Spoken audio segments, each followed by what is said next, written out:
welcome to your deep dive. Today we're diving into the wonderfully weird world of phobias. You've given us some fascinating notes on unusual fears, and let me tell you, some of these are doozies, but don't worry, we've got our expert here to help us unpack it all. It's true, phobias can seem odd from the outside, but there's often a fascinating logic, or at least an emotional truth behind them. So we've got tons of listener stories and research to dig through today. Where should we start? Well, how about we kick things off with one that always gets a reaction, compoundophobia. Say that again? Compoundophobia. Okay, yeah, that's not one I've heard before. What is it exactly? The fear of buttons. The buttons. Seriously, like on clothes? Yep. Buttons on clothing, buttons on walls, buttons on remotes. It can manifest in different ways. I have to admit that's a new one on me. You see it often with phobias, though. It's rarely about the object itself, but what it represents to that person. So with buttons, what could it be? What's so scary about a little button? Well, for some with compoundophobia, it might be the texture, that smooth, cold sensation. Some describe it as like skin crawling. Ugh, just thinking about it. Yeah, I get that. I can see how that would be unsettling for some people. For others, it's the visual repetition, buttons in a row, a pattern that just triggers discomfort.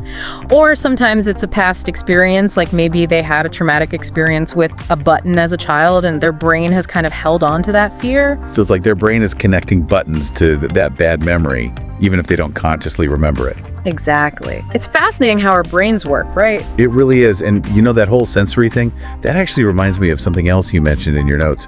The fear of peanut butter sticking to the roof of your mouth. Yes. Arachnophobia. That one always gets a chuckle. I mean, it sounds funny, but I can totally relate to that feeling of like something clinging and inescapable. Right. It's a great example of how a sensory experience, like in this case, that sticky peanut butter feeling, can become magnified and associated with a threat, even if logically we know it's harmless.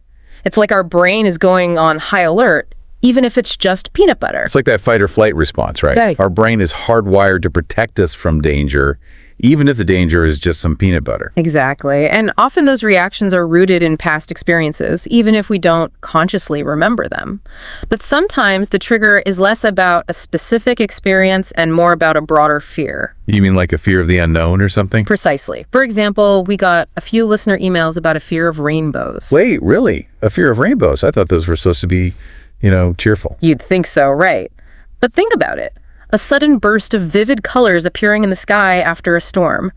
For someone prone to anxiety, that could be a recipe for a panic attack. So it's not really about the rainbow itself, but maybe more about the unpredictability of it, or even a past negative experience with a storm? Bingo. For some folks, a phobia might stem from a specific event, like a severe storm they witnessed as a child, and their brain links those two things together. The beauty of the rainbow and the terror of the storm, even though consciously they know those two things aren't inherently connected. It's like their brain is playing a trick on them, connecting those dots in a way that doesn't make logical sense but feels very real to them. Exactly. It's classical conditioning at play.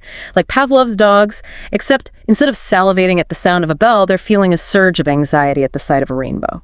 And speaking of anxieties and feeling a little uneasy, one of the more relatable phobias we got from listeners was the fear of running out of things to say at, a dinner party.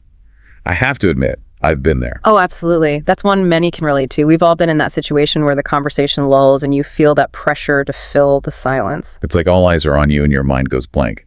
So what's the deeper fear there? Is it simply the silence itself or something more? It often boils down to social anxiety, the fear of judgment, of not fitting in, of being perceived as uninteresting. It's less about the conversation itself and more about seeking validation and acceptance in social settings.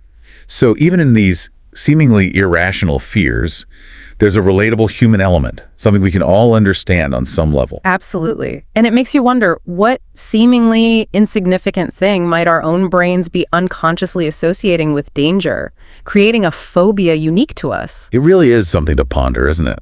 I never had thought we'd find so many things to talk about with phobias.